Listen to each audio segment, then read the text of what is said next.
नाज़रीन अस्सलामु अलैकुम वरहमतुल्लाहि वबरकातुह। सीधी बात के मॉर्निंग प्राइम टाइम में आप लोगों का इस्तकबाल है। नाज़रीन, मैं अंसार अज़ीज़ नदवी आज मैं आप लोगों के सामने कुछ अहम तरीन मौज़ूआत पर एक अहम तरीन शख्सियत से गुफ्तगू की है, जिसमें बहुत ही चुभते हुए मालूमात और तफसीलात मिली हैं। इसलिए मैं उसी रूबरू प्रोग्राम को आज प्राइम टाइम में आप लोगों के सामने पेश करता हूं। जो गुफ्तगू कल हुई थी, एक अहम तरीन शख्सियत आई थी जो विलास खरात है, बैमसफ़ की जानी मानी शख्सियत है। इन्होंने बहुत सारी किताबें लिखी हैं और बिलखुसूस ब्रह्मनिज़म पर और दीगर उन्वानात पर इनको सबसे ज़्यादा नॉलेज भी है और उन्होंने कई किताबें भी लिखी हैं। और पॉलिटिक्स क्या है, आरएसएस, इनकी सबसे एक अहम तरीन किताब आई थी, जिस किताब का नाम है कि जो है आरएसएस, कांग्रेस आरएसएस की अम्मा। यानी कि एक पॉलिटिकल समझी जाने वाली और गहराई और गहराई के साथ नज़र रखने वाली शख्सियत है। वो बेंगलुरु आमद हुई थी उनकी, और उनसे मैंने कई चुभते हुए सवालात किए हैं, और ऐसे सवालात भी जो सवालात के जवाबात आमतौर पर मीडिया दिखाता नहीं या कोई हिम्मत नहीं कर पाता है। बहरकैफ आप आज के प्राइम टाइम में उस गुफ्तगू को सुने और बगौर सुने। बहुत सारी तफसीलात और मालूमात आपको मिलेंगी और इसको दूसरों तक पहुँचाने की भी कोशिश करें। मुझे इजाज़त दें। नाज़रीन गिरामी, सीधी बात अपने मेंबरशिप कार्ड के ऑफर के बाद ताजिरों के लिए लेकर आ रहा है एक और अनोखा ऑफर। अपने हलाल तिजारत का इश्तिहार यानी एडवर्टाइजमेंट 1 साल के लिए सीधी बात में करें और पूरे 60% रियायत पाएं। जल्दी करें, कहीं देर ना हो जाए। मज़ीद जानकारी और तफसीलात के लिए इस नंबर पर व्हाट्सअप करें। नंबर है 9663027449। अस्सलामु अलैकुम वरहमतुल्लाहि वबरकातुह। सीधी बात के रूबरू प्रोग्राम में आप लोगों का इस्तकबाल है। नाज़रीन, जैसा कि आप जानते हैं कि सीधी बात अपने रूबरू प्रोग्राम में मुख्तलिफ़ समाजी ख़िदमात से वाबस्ता अफराद को, बल्कि शख्सियात को जो अपनी पहचान रखते हैं, अपनी शनाख्त रखते हैं और अपने खुसूसी मौज़ूआत पर सलाहियत रखते हैं बोलने की, लिखने की, और मुख्तलिफ़ किस्म के फ़िक्रों का एक इहाता किए हुए होते हैं, उन लोगों से जब भी मौका मिलता है आपसे रूबरू कराते हैं। उसी तरह की एक कड़ी में इस वक्त हमारे साथ एक शख्सियत इस वक्त मौजूद हैं, जिनका नाम है विलास खरात। जो लोग बैमसफ़ को जानते हैं या भारत मुक्ति मोर्चा को जानते हैं, उनके लिए ये चेहरा कोई नया नहीं है। ये उसके जनरल सेक्रेटरी हैं भारत मुक्ति मोर्चा के, और दूसरी बात ये है कि एक इनके मातहत में एक राष्ट्रीय मुस्लिम मोर्चा अक़लियतों के लिए बनाया गया था, माइनॉरिटी के बना लिया गया था। तो उसकी सरपरस्ती करते थे, उसकी निगरानी करते थे, और उसमें बहुत सारे ऐसे, बिलखुसूस आप लोगों को एक बात बता दूं कि बैमसफ़ हो या भारत मुक्ति मोर्चा हो, उसकी ज़ैली जितनी भी तंजीमें हैं, ये हिंदुस्तान की 85% वो लोग जो ब्राह्मणों से हट कर के हैं, जो अपने आप को ब्राह्मण मानते हैं, उसकी तो थोड़ी बहुत फ़ीसद है। बाकी जितने भी हैं वो यहाँ पे जो है बहुत सारे उनके अपने समाज हैं, उसके तफसीलात में जाने की मेरे पास वक्त नहीं है। उनकी ये लोग जो है सरपरस्ती करते हैं, और बैमसफ़ इस वक्त पूरे हिंदुस्तान में एक बहुत बड़ा नाम बन चुका है उन लोगों के लिए जो दलित हैं, जो पसमानदा तबक़ात से वापस रखता है ना। हमारे यहाँ वो नहीं है, पसमानदा नहीं है दलित, हमारे यहाँ सब एक होते हैं, लेकिन उनको नाम दिए गए हैं सिर्फ इस वजह से कि उसके अंदर डिवाइड किया जाए। तो मैं बारहा कहता हूँ कि जो है इस तरह के नाम देना भी ज़रूरी जो है गैर ज़रूरी है, इसलिए कि इंसान वो चाहे बड़ा हो या छोटा हो, वो सिर्फ पहचान के लिए होते हैं, उसके अंदर ऊंच नीच करने के लिए नहीं होते। और बैमसफ़ इसी सफ़र को जो है तय करने के लिए मुख्तलिफ़ मौज़ूआत पर वो लोग बेझिझक बोलते हैं पूरे हिंदुस्तान में। और इनके जो बड़े हैं, क्या नाम है उनका, वामन मेश्राम साहब, उनसे भी मैंने आपसे रूबरू करवाया था। उन्होंने ईवीएम पर बहुत ही तफसीलात हमारे सामने रखी थी। ये उसी की कड़ी समझिए कि इस वक्त आप जानते हैं कि करा साहब आपका इस्तकबाल है हमारे इसमें। आपकी अगर तारुफ़ करने बैठ जाऊंगा बहुत लंबी लिस्ट है, बहुत बहुत शुक्रिया, इंशाल्लाह करेंगे। आज कल जो हालात चल रहे हैं, मैं उसके सिलसिले में आपसे सवालात करूंगा। मेरे पास जहन में जो सवाल हैं वो बोल दूँगा। सबसे पहले कि इस वक्त आपका जो है ईवीएम के सिलसिले में मामला चल रहा है और बहुत ही ज़ोर शोरों से आप ईवीएम के ख़िलाफ़ एहतिजाजात कर रहे हैं, तो इसमें क्या, कहाँ तक कामयाबी मिल रही है, क्या हो रहा है इसमें? आपको बता दें कि जून महीने से हमारा बहुजन क्रांति मोर्चा की परिवर्तन यात्रा जम्मू कश्मीर से शुरू हुई है। अच्छा। ये जम्मू कश्मीर टू केरला तक, कन्याकुमारी तक ये ईवीएम भंडाफोड़ परिवर्तन यात्रा चल रही है। बामसेफ ये संगठन तो है, मगर बामसेफ के साथ 67 ऑफशूट विंग भी अब हमारे पास है। बहुजन क्रांति मोर्चा एक अम्ब्रेला है, इसके साथ सभी मजलूम तबके या उनकी तंजीमें, इनको साथ में लेकर हम लोग कॉमन मिनिमम एजेंडा बनाकर ये काम कर रहे हैं। ईवीएम से ही इस देश में ब्राह्मणों का कब्जा हो गया है। भाजपा जो सत्ता में आई है ईवीएम से घोटाला करके ही आई है, और जो ईवीएम के खिलाफ बात कर रहा है उनको एक तो जेल में डालने की धमकी दी जा रही है या नेता भी घबरा रहे हैं। मगर बहुजन क्रांति मोर्चा बेझिझक समाज में इसका भंडाफोड़ कर रहे हैं और जनता को अब दिख रहा है कि कोई लड़ रहा है। सही। और इससे हमें बहुत कामयाबी मिल रही है और पूरे देश भर में ईवीएम के घोटाले को सही ढंग से लोग अब समझने लगे। सही है, सही है। तो ईवीएम से आपका मतलब है कि ईवीएम की वजह से इस वक्त मरकज़ी हुकूमत अपनी हुकूमत और इख्तिदार में आई है, जिसकी वजह से जो है क्या इस पर कोई अब रुकावट नहीं हो सकती? अब परसों ही उनका एक बयान आया है कि जो है जाहिर सी बात है कि इंतखाबात के जो कमीशन है वहाँ से आया कि ऐसा कोई भी उसके अंदर घोटाला नहीं हो रहा है, तो इसका जवाब क्या देंगे आप? इसका जवाब ये है, वैसे हम फील्ड में भी इसका जवाब दे रहे हैं, आपके चैनल से भी लोगों को हम जवाब देंगे कि पहला तो मुद्दा ये है कि जो मीडिया है ये छुपा रहा है, सच को छुपा रहा है। इसका कारण हम ये कहते हैं कि ये ब्राह्मण बनिया मीडिया है, इसके मालिक बनिया है और इसके संपादक ब्राह्मण है। बल्कि छुपा नहीं रहा है, ये राष्ट्रद्रोह का भी काम कर रहा है। आपको बता दे कि 8 अक्टूबर 2013 को सुब्रमण्यम स्वामी के केस के ऊपर फैसला आया। सुब्रमण्यम स्वामी का क्या कहना है? सुब्रमण्यम स्वामी का कहना था कि कांग्रेस ने 2 बार ईवीएम घोटाला करके केंद्र में सरकार बनाई। जीवीएल नरसिंह राव और एक्सपर्ट लोग थे साउथ इंडिया के, इन्होंने क्या किया, एक्सपर्ट लोगों ने ईवीएम को लेकर एक किताब लिखी, डेमोक्रेसी एट रिस्क। फिर उसने उसका भंडाफोड़ किया, LK आडवाणी की उसको प्रस्तावना है। अब जीवीएल नरसिंह राव को चुप करने के लिए राज्यसभा का सीट दिया, अब वो चुप है, अब वो नहीं बोल रहा है ईवीएम घोटाला हो रहा है। जिसने सुप्रीम कोर्ट में केस दायर किया सुब्रमण्यम स्वामी केस जीत गए जी। अब सुब्रमण्यम स्वामी भी ईवीएम पर बोल नहीं रहे।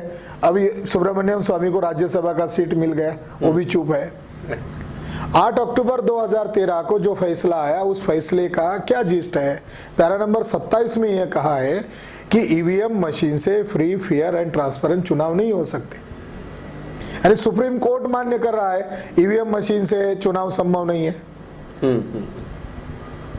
ईवीएम मशीन में गड़बड़ी करना संभव है, ईमानदारी से चुनाव नहीं हो सकते, गड़बड़ी करके ही चुनाव हो सकते हैं, ऐसा सुप्रीम कोर्ट ने फैसला दिया।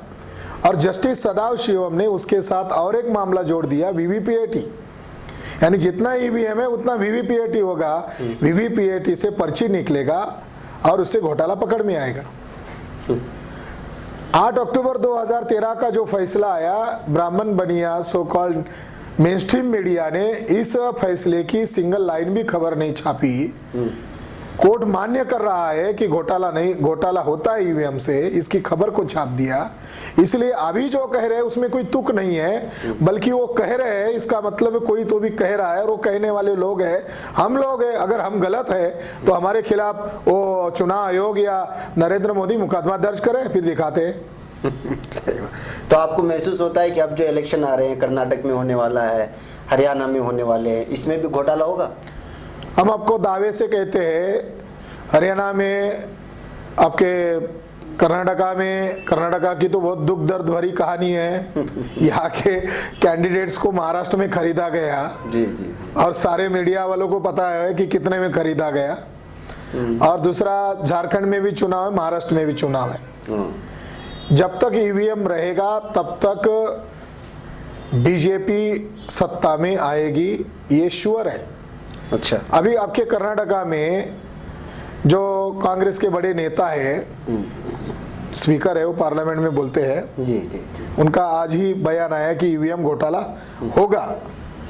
मगर मेरा ये सवाल है कि कांग्रेस का नेता कह रहा है कि ईवीएम घोटाला होगा कर्नाटका में, मगर राहुल गांधी क्यों नहीं बोल रहे हैं? राहुल गांधी का ईवीएम को लेकर कभी बयान नहीं आया। तो बीजेपी को घोटाला करने के लिए कांग्रेस सहयोग कर रही है, तभी जाकर बीजेपी घोटाला कर रही है। तो कांग्रेस और बीजेपी के बीच में समझौता ये हुआ है कि हमने 2 बार घोटाला किया, ये आपको पता चल गया, अब आप ऐसा करो, आप घोटाला करो, हम बोलेंगे नहीं। इसलिए गारंटी के साथ कह रहा हूं कि विपक्ष खत्म हो गया है, क्षेत्रीय दल, रीजनल पार्टियां खत्म करने की तैयारी में है। महाराष्ट्र में देखो, शरद पवार की पार्टी को तोड़फोड़ कर दिया गया, उनके नेताओं को डराकर बीजेपी में लिया गया। ये कहा गया कि हमारे पास ऐसी साबुन है जो बीजेपी की, हमारे पास आओ तो आपको शुद्ध बनाया जाता है। सीधा सीधा ये है कि ईवीएम से ही अल्पसंख्य ब्राह्मण बहुसंख्य लोगों पर राज कर सकते हैं। जमहूरियत में, लोकतंत्र में बहुसंख्य कौन है? एससी है, एसटी है, ओबीसी है, माइनॉरिटी है। और 3% वाले लोग गांव का प्रधान नहीं चुना सकते, सरपंच नहीं चुना सकते। तो इतना सारा अनकंट्रोलेबल सिस्टम उनके हाथ में कैसे आ गया? इतना कैसे कंट्रोल कर पाए हो? सही बात है। तो आपने खैर कांग्रेस का भी बीच में तस्करा किया, एक किताब का नाम आपका आया है कि कांग्रेस आरएसएस से नताई कुछ कांग्रेस आरएसएस की माँ। ये क्या मतलब, क्या है इसका? आप कहना क्या चाह रहे हैं? मामला ये है कि कांग्रेस वाले लोग, बीजेपी वाले लोग तो कहते इशारे में, मगर अभी हमको सीधा सीधा समझना चाहिए इतिहास को। कांग्रेस की स्थापना पूना के ब्राह्मण तिलक, अगरकर, गोखले ने किया। बंगाल के ब्राह्मण चटर्जी, बैनर्जी, मुखर्जी ने किया। यानी कांग्रेस के संस्थापक पता चलते ब्राह्मण है। भाजपा ब्राह्मणों की पार्टी है, आरएसएस ने पैदा किया। पहले जनसंघ पैदा किया, जनसंघ जनता पार्टी में विलीन किया, जनता पार्टी की नैया को डुबा दिया, पॉपुलर नाम जनता पार्टी ले लिया, भारतीय शब्द जोड़ दिया, हो गया भाजपा। तो आरएसएस को किसने पैदा किया ये भी जानना बहुत जरूरी है। आरएसएस की स्थापना जानवर के डॉक्टर केशव बलिराम हेडगेवार ये है। वो मूलतः विदर्भ कांग्रेस कमेटी के जनरल सेक्रेटरी थे। ये बात तो लोगों को बताना बहुत जरूरी है कि डॉक्टर हेडगेवार ये कांग्रेस के थे और केवल खाली मेंबर नहीं थे, बल्कि वो विदर्भ कांग्रेस कमेटी के जनरल सेक्रेटरी थे। उन्होंने कांग्रेस में रहकर आरएसएस की स्थापना की और मरते दम तक वो कांग्रेस के साथ भी रहे। तो तथ्य ये है कि कांग्रेस को पैदा करने वाले ब्राह्मण हैं, आरएसएस को पैदा करने वाले भी कांग्रेस के ब्राह्मण हैं। इसीलिए मैं कह रहा हूं कांग्रेस आरएसएस की मां। दूसरा एक सबूत आपको, आपके दर्शकों को देना चाहेंगे कि हेडगेवार के बाद जो दूसरा शख्स आया वो शख्स है गोलवलकर। गोलवलकर ने एक खत लिखा है अपने साथियों को, जो उड़ीसा का है। ये उसका कवर पेज है, दिखाने के लिए बता रहा हूं। उसके कवर पेज पर मैंने वो खत छापा है।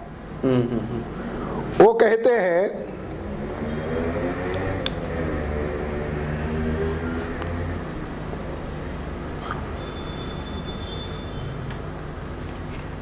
वो कह रहे हैं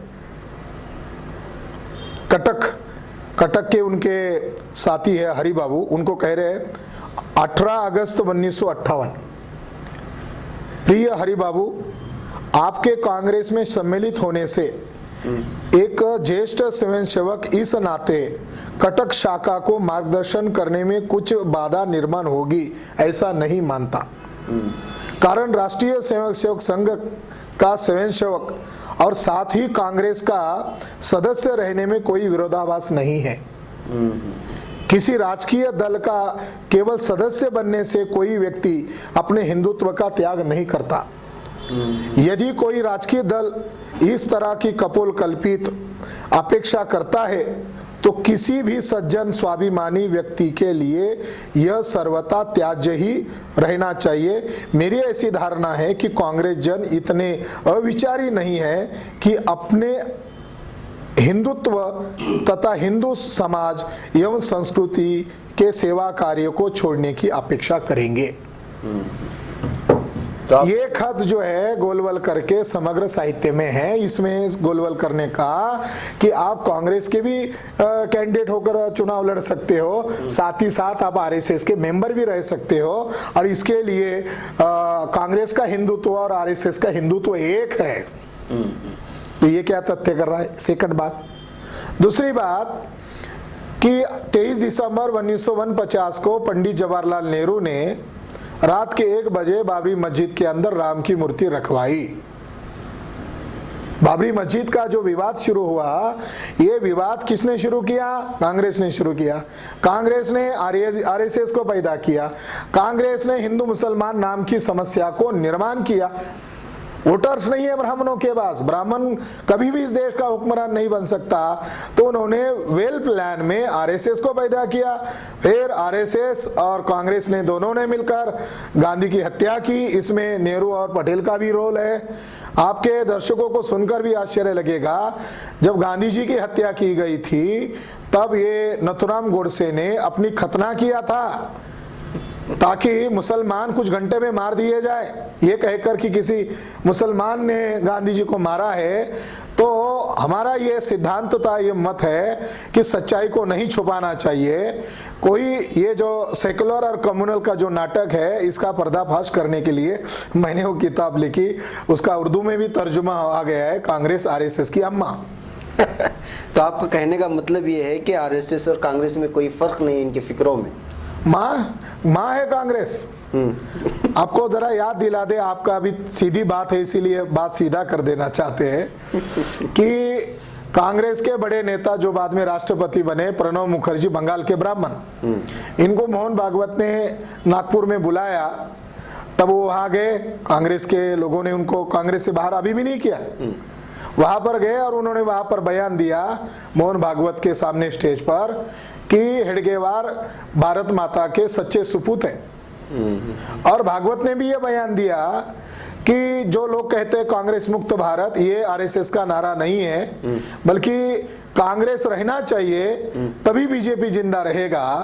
तो वो कह रहे हैं कि ब्राह्मण का अल्टरनेट ब्राह्मण होगा, एससी एसटी ओबीसी अगर मिल जाएगा, माइनॉरिटी उसके साथ जुड़ जाएगा, तो थर्ड फ्रंट नहीं फर्स्ट फ्रंट बनेगा। सही है। हम कहते हैं दोनों एक ही सिक्के के दो पहलू हैं। बहुत सारे सवालात के आपने जवाब दिए कराद भाई, लेकिन एक आखिरी सवाल आपसे मैं ये पूछना चाहता हूँ कि आपके BAMSEF के झंडे तले कहें या बहुजन मुक्ति मोर्चा के झंडे तले बहुत सारी किताबें आ रही हैं, उसमें टेरर भी एक कि क्या रियल में दहशतगर्दी है, उस तरह की किताबें सामने निकल के आ रही है। इस पर अपना कुछ रिसर्च है, क्या बयान है आपका? नहीं, हमारा तो किताबें है ही, मगर हम लड़ने में और अमल करने में ज़्यादा यकीन करने वाले लोग हैं। जब हिमायत बेग का मामला आया था तब एडवोकेट महमूद प्राचा और हम लोगों ने BAMSEF ने उनकी वकालत किया और कोर्ट में उन्हें निर्दोष साबित कर दिया। जिन्हें फांसी की सजा सुनाई गई थी उनके रिकॉर्ड में, एनआई के रिकॉर्ड में और एटीएस के बयानों में बहुत कॉन्ट्रडिक्टरी नजर आया। दरअसल मामला ये, हमने उस समय BAMSEF के राष्ट्रीय अधिवेशन में और ऑल इंडिया में भी ये सब्जेक्ट चलाए। आतंकवाद का असली चेहरा ब्राह्मणवाद, तो बेगुनाह मुसलमान सलाखों के पीछे क्यों? आज की तारीख में ये कांग्रेस के जमाने तक के आंकड़े, अभी आंकड़े ज्यादा बढ़ गए, मगर 2009 के आंकड़े ये बताते हैं, इंडिया टुडे का रिपोर्ट है, भारत में मुसलमान कम जेल में ज्यादा। हायर एजुकेटेड लड़के जो समाज की सही किरदार है, समाज की सही लीडरशिप कर सकते हैं, ऐसे 52,000 बेकसूर बच्चों को सलाखों के अंदर ठुसाया गया है और बम ब्लास्ट किए आरएसएस के ब्राह्मणों ने। लेफ्टिनेंट कर्नल प्रसाद पुरोहित ब्राह्मण, प्रज्ञा ठाकुर ब्राह्मण, असीमानंद चैटर्जी उर्फ असीमानंद ब्राह्मण, लेफ्टिनेंट कर्नल प्रसाद पुरोहित ब्राह्मण, रमेश उपाध्याय ब्राह्मण, 50 ब्राह्मणों की लिस्ट हमारे पास है और इन लोगों ने राष्ट्रद्रोह का कार्य किया है।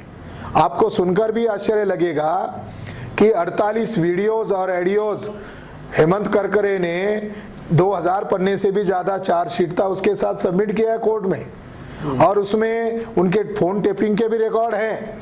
जो प्रज्ञा ठाकुर कह रही थी कि मालेगांव बम ब्लास्ट में मेरी स्कूटर इस्तेमाल किया, ऐसा वो कह रही उसकी खुद की स्कूटर, तो स्कूटर को बाहर क्यों रखा, मस्जिद के अंदर क्यों नहीं रखा और ज्यादा लोग मरे क्यों नहीं, जिसका बयान कोर्ट में दर्ज है। तहकीकात में ये बात आई ही नहीं, बल्कि अभी ऑन रिकॉर्ड हो कोर्ट में दर्ज है कि ज्यादा लोग मरे क्यों नहीं। ऐसा कहने वाली औरत आज ईवीएम घोटाले के कारण एमपी बनकर चुनकर जाती है। ये कितनी विडंबना है। ये जो आतंकवाद ये रुका नहीं है, ये आतंकवाद बहुत मजबूत हुआ है और मजबूती का मूल कारण है इलेक्ट्रॉनिक वोटिंग मशीन में घोटाला। तो बीजेपी ने केवल ईवीएम घोटाला नहीं किया है, बल्कि टेररिस्ट लोगों को अभी महान देशभक्त करार करके उन्हें खुला छोड़ दिया है। अभी हाल ही में एक किताब आई है पूर्व आईजी मुशर्रफ साहब की, Brahmin bombed and Muslim hanged. उन्होंने जितने भी कोर्ट केसेस हुए मुस्लिम लड़कों के सिलसिले में जिनके जजमेंट आ गए हैं, उनका ये कहना है कि वो उन्हें फंसाया गया है और यहाँ तक ही उनका आरोप है कि जुडिशरी के लोग आरएसएस को सपोर्ट कर रहे हैं। बहुत संगीन आरोप उन्होंने लगाया है और न्यायपालिका पर एक बहुत बड़ा सवाल खड़ा किया गया है। तो देश में आतंकवाद का असली चेहरा ब्राह्मण है और बेकसूर मुसलमानों को फंसाया जाता है। ये प्रूव है, ये सिद्ध है, ऑन रिकॉर्ड है। अब ये बात तो होती रहेंगी। एक और सवाल आप लोगों से मुझे करना ये है कि कश्मीर मुद्दे पे BAMSF अभी तक क्या किया है, कुछ क्यों नहीं कर रहा है, क्या हिसाब है, समझ में नहीं जा रहा है, डर गए क्या? आपको बताना चाहेंगे कि इसी महीने 8 तारीख को मालेगांव में राष्ट्रीय मुस्लिम मोर्चा जो हमारा तंजीम है BAMSF का, उसका दूसरा महाराष्ट्र राज्य अधिवेशन हुआ और वहाँ पर माननीय वामन मेश्राम जी ने ये डिक्लेयर कर दिया कि मैं देश के प्रधानमंत्री और राष्ट्रपति को खत लिख रहा हूँ जिसमें ये एजेंडा होगा कि कश्मीर में लोगों को बंधक बनाया गया है, लोगों की मानवीय अधिकारों पर भी पाबंदी लाई गई है, तो उनके मानवीय अधिकारों को लागू कर दिया जाए। अगर आप इसको लागू नहीं कर देते हो मानवीय अधिकार, ह्यूमन राइट्स, तो BAMSF Bharat Mukti Morcha all India में राष्ट्रीय स्तर का आंदोलन करेंगे। अब हमारी दिल्ली में सेंट्रल लेवल की मीटिंग है फर्स्ट वीक में, अब उसका कोई जवाब नहीं आया है तो हो सकता है 2-4 दिन में राष्ट्रीय अध्यक्ष इसका ऐलान कर देंगे। अच्छा, तो एहतिजाजात करने वाले हैं। अच्छा, एक और सवाल आजकल चल रहा है, NDA, NRC, NDA, ये सब DNA, ये भी एक मौजू को आप लोग छेड़ने वाले मुल्क की सुना, क्या है मसला है? ये जो सारा जो मामला है नॉन इश्यू को इशू करना है। अभी NRC का मुद्दा इसीलिए खड़ा कर रहे हैं, अभी महाराष्ट्र में चुनाव है, झारखंड में चुनाव है, हरियाणा में चुनाव है, आपके कर्नाटका में चुनाव है, तो ये पिन पॉइंटेड राजनीतिक हथकंडे है, बाकी कुछ नहीं है। मगर अभी जो आपने DNA का मुद्दा छेड़ दिया, 21 मई 2001 को डॉक्टर माइकल बामशाद जो अमेरिका के साइंटिस्ट थे, उनका DNA रिसर्च पब्लिश हो गया है और टाइम्स ऑफ इंडिया एक लौता अखबार है, इसमें एक छोटी सी खबर आई थी और सारा ब्राह्मण बनिया मीडिया मान लो उस दिन मर गया था, उन्होंने उस खबर को छापा ही नहीं। उसका हेडिंग है कि ब्राह्मण का DNA भारतीय नहीं है, तो उनका DNA यूरेशिया से मैच खाता है। दूसरा मुद्दा है कि अभी हाल ही में 4,500 साल पुराने 2 कंकाल मिले हरियाणा में, जिसको राखी गढ़ी साइड बोलते हैं। डेक्कन कॉलेज के लोगों ने उसका उत्खनन किया और उसके DNA को, प्राचीन कंकाल में से DNA को ढूंढकर वो बाहर भेजा और उसका रिपोर्ट सेल नाम के मैगजीन में छप कर आया।